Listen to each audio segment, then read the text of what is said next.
সিহঁতে জুবিন দাক উচতাই মাৰিলে। জুবিন দাৰ কিন্তু সেইদিনাখন য়ট পাৰ্টিত গৈছিল সঁচা, কিন্তু পানীত সাঁতুৰিবলৈ তেওঁ অলপো মন নাছিলে। ভিডিঅ'টো সম্পূৰ্ণকৈ চাব, পিছত আপোনালোকে কমেণ্টত লিখিব। এজনে কৈ আছিলে জুবিন দাক লগত লৈ যা, জুবিন দাক লগত লৈ যা। এটাই কৈ আছে ঠেলি দিম নেকি।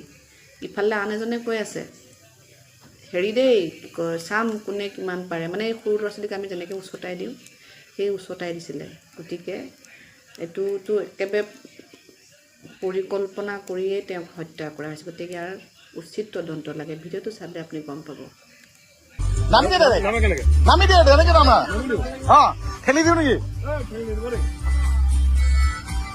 জুবিনাক লগত লৈ যা, জুবিনাক লগত লৈ যা, যাই আছে যোৱা।